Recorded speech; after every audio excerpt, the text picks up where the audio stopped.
Vamos a presentar un caso clínico sobre glomerulonefritis membranosa. El grupo está conformado por Irene Izaza, Cristian Jiménez, Isabela Mijares, Valentina Noguera y Miller Ruiz. Primero vamos a presentar los artículos. El primer artículo se llama Características clínicas e histológicas de las enfermedades parenquimatosas renales en una muestra de biopsias renales obtenidas entre el año 2002 y el 2017 en el departamento de Caldas, Colombia. Sus autores son Guillermo García Herrera, César Augusto Restrepo Valencia y Carlos Alberto Buitrago Villa. Fue publicado en el año 2018 por la Revista Colombiana de Nefrología y es un artículo de investigación. Nuestro segundo artículo se llama Nefropatía membranosa. El autor es Manuel Praga Terente. Fue publicado en el año 2019 por la Revista de Nefrología al Día y es un artículo de revisión. Antes que nada vamos a explicar qué es la glomerulonefritis membranosa. También se le conoce como nefropatía membranosa y es la más común y afecta en su mayoría a los adultos, más que todo a los hombres entre 40 a 50 años.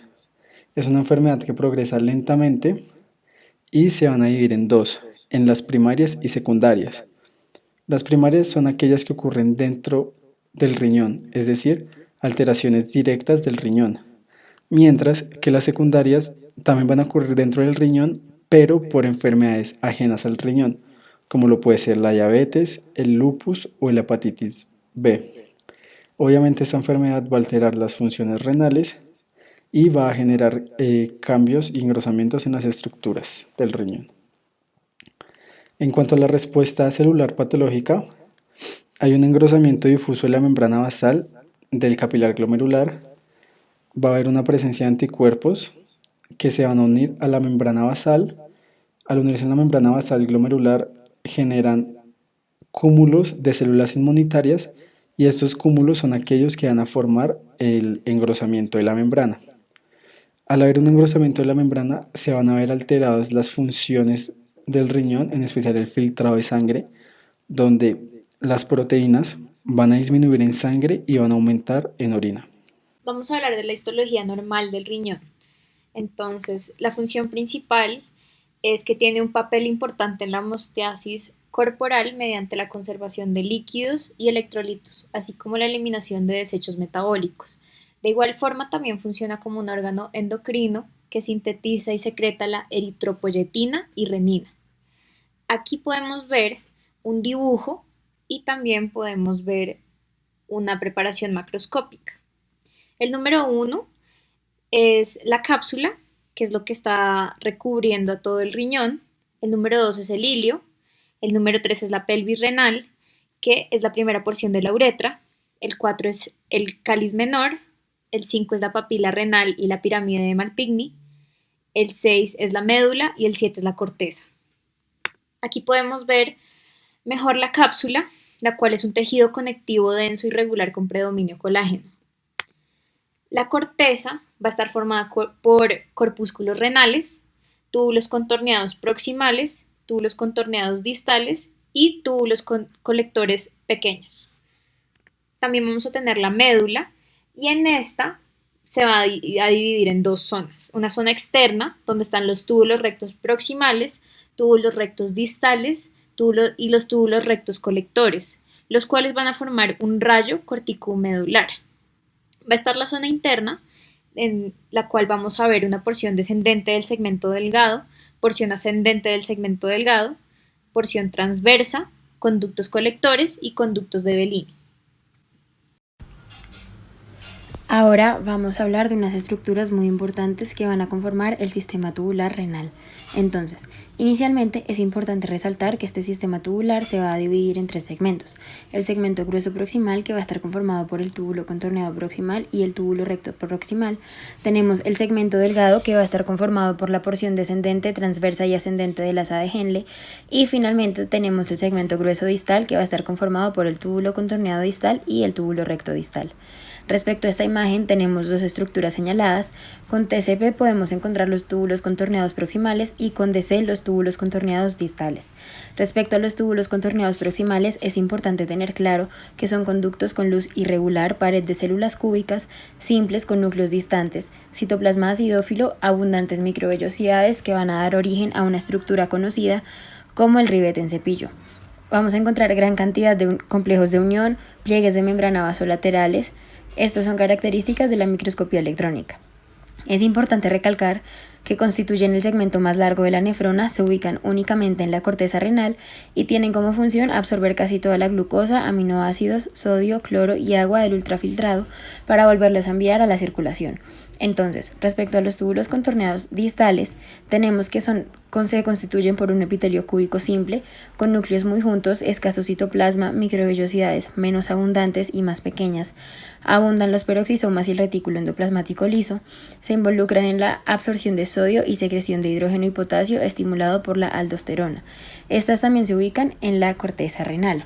Ahora, refiriéndonos a los túbulos rectos proximales que se encuentran en la imagen marcados con la letra P, estas estructuras contienen células no especializadas en absorción, son células bajas que tienen un ribete en cepillo menos desarrollado, tienen prolongaciones vasolaterales y laterales más escasas y menos complejas. Asimismo, tienen mitocondrias más pequeñas y distribuidas a lo largo de todo el citoplasma, brindando una tinción acidófila. Tienen menos invaginaciones apicales y menos vesículas endocíticas. Por otro lado, están los túbulos rectos distales, que los vamos a encontrar marcados con la letra D. Estos se caracterizan por tener células cúbicas grandes en su pared, límites laterales celulares casi invisibles, es decir, es casi imposible diferenciar una célula de la célula contigua. Tienen núcleos apicales que pueden causar la protrusión de la célula hacia la luz del túbulo. Van a tener pliegues vasolaterales abundantes y muchas mitocondrias asociadas a estos pliegues. Al igual que en los túbulos rectos proximales, las microvellosidades se van a encontrar en menor cantidad y menos desarrolladas. Ahora vamos a hablar de una estructura muy importante que recibe el nombre de corpúsculo renal.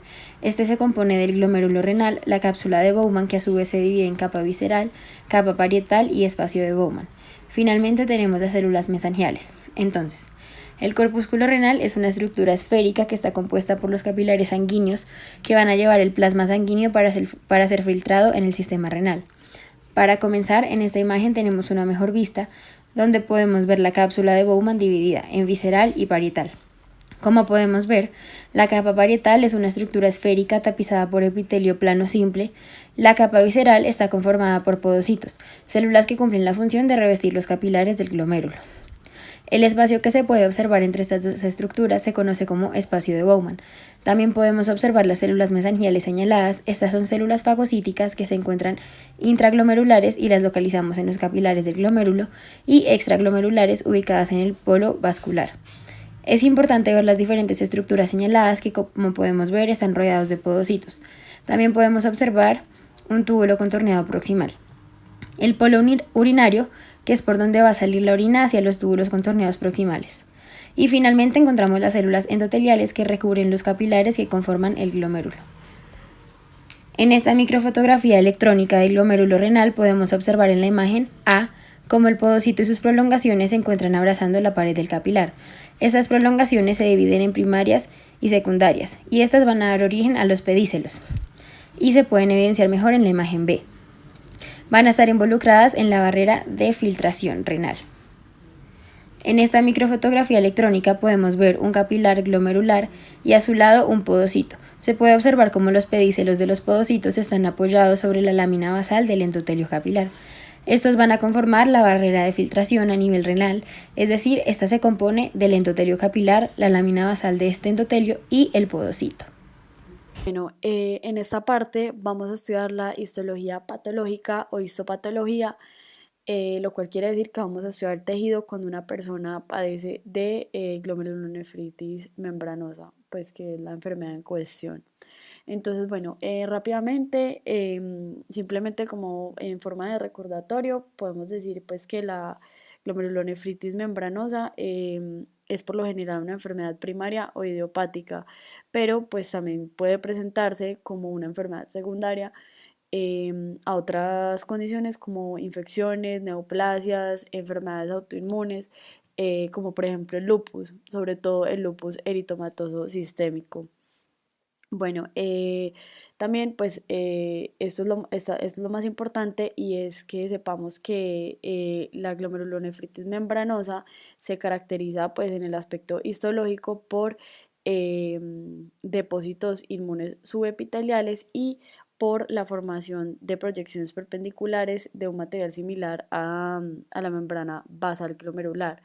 Estas proyecciones o spikes, como lo llaman en inglés algunos libros, pues sin embargo nosotros le vamos a llamar proyecciones o simplemente espinas, van a aparecer en la parte externa en la membrana basal glomerular, es decir, entre el citoplasma del podocito y la membrana basal glomerular.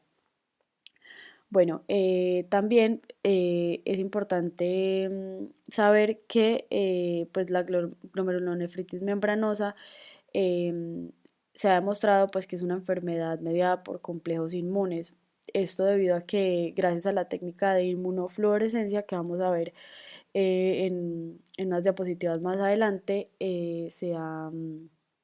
han aparecido pues hemos podido identificar presencia de inmunoglobulinas y fracciones del complemento en las paredes capilares. Bueno, ya. Bueno, entonces acá vamos a ver el primer cambio histológico que es el engrosamiento de las paredes capilares. Como lo dijimos, todos los cambios histológicos van a suceder a nivel de las paredes capilares y de la membrana basal. Entonces, por ejemplo, aquí vemos que la membrana basal señalada con las flechas verdes va a estar engrosada, va a estar agrandada y va a tener un aspecto como más rígido. Aquí también la podemos ver. O sea, pues si la comparamos con la microscopía óptica de una placa de una persona sana, pues que sería por ejemplo esta, miren que la pared capilar está como, o sea, suele ser como más delgada. Acá lo podemos ver. En cambio, si nos fijamos aquí, ya en una persona enferma de glomerulonefritis membranosa, pues vemos que esta pared está un poquito más gruesa. Bueno, también puede ocurrir algo pues que no es no es como, no sucede todo el tiempo como sucede el engrosamiento de las paredes, pero pues que sí sucede es la hipercelularidad mesangial, pues esto literalmente traduce el aumento de células mesangiales en el glomérulo y esto pues lo están señalando las flechas azules. Bueno, entonces, pues también habíamos hablado que iban a aparecer unos depósitos subepiteliales inmunes. Bueno, acá vemos que son depósitos de gran tamaño, lo vemos aquí en la membrana basal. Entonces, bueno, estos depósitos inmunes en esta fotografía óptica pues van a aparecer teñidos de color rojo y van a estar señalados con las flechas verdes.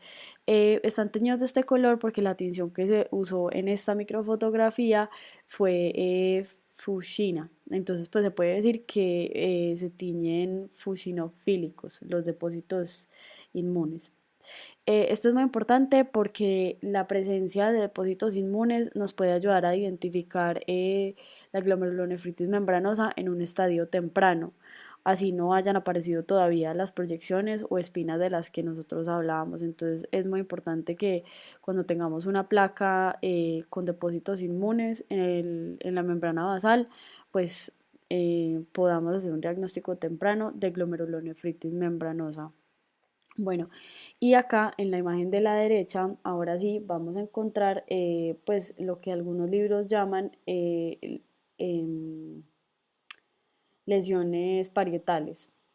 Bueno, esto ya es un estadio más avanzado y pues vamos a observar que estas lesiones parietales en realidad pues son unas proyecciones perpendiculares que aparecen formando círculos y anillos que rodean completamente los depósitos inmunes que estarían aquí, sino que pues ya con esta tinción pues no se ve tan bien como se ven los depósitos inmunes con esta tinción de Fuchsina. Entonces, pues sí, aquí en esta parte negra estarían los depósitos inmunes y envolviéndolos estarían las proyecciones perpendiculares. aquí las estamos viendo, señaladas con las flechas verdes, entonces pues sí, eso es como lo más importante. Ambas cosas aparecen en estadios diferentes de la enfermedad, pero pues son muy muy importantes para el diagnóstico de esta. Bueno, y ahora vamos a ver, pues que aquí pues aparecen las dos cosas. Esta imagen no tiene mucho zoom, pero digamos podemos evidenciar un engrosamiento pues de la pared de los capilares, del glomérulo, y también aquí pues como teñido como en negro o café oscuro, los depósitos inmunes, y alrededor de ellos unas proyecciones. Aquí por ejemplo se alcanzan a ver esas proyecciones. Y bueno, vamos a continuar describiendo la técnica de inmunofluorescencia. Microscopía de inmunofluorescencia de glomerulonefritis membranosa en cuanto a una micrografía normal y una micrografía patológica. Bueno, en primer lugar vamos a empezar describiendo la parte normal, en la cual podemos ver la membrana basal glomerular, la luz del capilar. La membrana basal glomerular va a estar en un estado homogéneo, donde la principal característica, bueno, en una inmunofluorescencia para el diagnóstico de esta glomerulonefritis glomerular es la presencia de inmunoglobulina G. Es decir, si hay presencia de depósitos de inmunoglobulina G, es un signo de diagnóstico de dicha patología, por lo cual aquí no lo podemos ver. Adicionalmente a esto, podemos observar que la membrana basal glomerular va a estar compuesta por colágeno tipo 4, que va a estar a su vez este colágeno compuesto de cadenas alfa de 1 a la 6, pero la membrana basal glomerular va a estar compuesta de cadenas alfa 1 a cadena alfa 5, de las cuales la cadena alfa 1 va a ser la encargada de, por así decirlo, unirse al anticuerpo secundario de tipo fluorescente que le va a dar dicha tonalidad. Y otros compuestos que también van a conformar esta membrana basal glomerular es la antactina, el nidógeno, la minina, protoglucanos como el paransulfato y proteínas multiadhesivas. Ahora, en casos patológicos podemos observar, como ya lo mencioné anteriormente, la presencia de depósitos de inmunoglobulina G. Pero también en el 75% de los casos de glomerulonefritis membranosa podemos observar que esta inmunoglobulina G irá acompañada con proteínas de complemento de tipo C3, donde estos depósitos se van a encontrar en la parte más externa de la membrana basal glomerular y se van a presentar en forma de depósitos o gránulos densos y gruesos o muy finos que le van a proporcionar un aspecto pseudolineal. También podemos ver que se va a presentar otros tipos de inmunoglobulina, como es el caso de la inmunoglobulina M y la inmunoglobulina A, pero estos se van a encontrar en menores proporciones en comparación a la inmunoglobulina de tipo G. También otro de los diagnósticos que para los que se utiliza la inmunofluorescencia en glomerulonefritis membranosa es para ver si hay pocos o ningún depósito mesengial, es decir, sabemos que hay que tener muchos depósitos mesengiales, por lo cual si no hay ninguno o muy pocos es un signo de dicha patología. Ahora, en cuanto a la microscopía electrónica de una glomerulonefritis membranosa, también vamos a tener una microscopía normal y una microscopía patológica, donde, como ya lo mencionaron mis compañeros anteriormente, podemos ver una membrana basal homogénea, ni muy delgada ni muy gruesa, los procesos pediciliares acá, que están separados por lo que ya sabemos que es el diafragma, célula endotelial con sus fenestraciones a lo largo de dicha membrana basal. Por lo cual en estados patológicos es totalmente diferente. ¿Por qué? Porque si podemos observar acá la membrana basal glomerular, que está en una forma, por así decirlo, homogénea, aquí se presenta de forma muy gruesa. Y en la parte externa de dicha membrana, aquí sí podemos observar los procesos pediciliares y el diafragma, por lo cual aquí no lo podemos ver, porque hay una pérdida total de dichos procesos. Y a su vez hay aparición de diferentes gránulos en dicho lugar. La parte de las células endoteliales no hay presencia, aunque puede haber en algunos casos patológicos la presencia de células endoteliales, y las fenestraciones las podemos ver acá. Eso en cuanto a la parte patológica. ¿Por qué? porque en esta parte, si tenemos una membrana glomerular muy densa, no va a proporcionar una total filtración de dichos compuestos, por lo cual va a proporcionar diferentes patologías, como es en el caso de la glomerulonefritis membranosa. Y pues eso fue en cuanto a todo de nuestra exposición, y aquí podemos ver la bibliografía para si quieren hacer una búsqueda más detallada de dicha patología. Muchas gracias.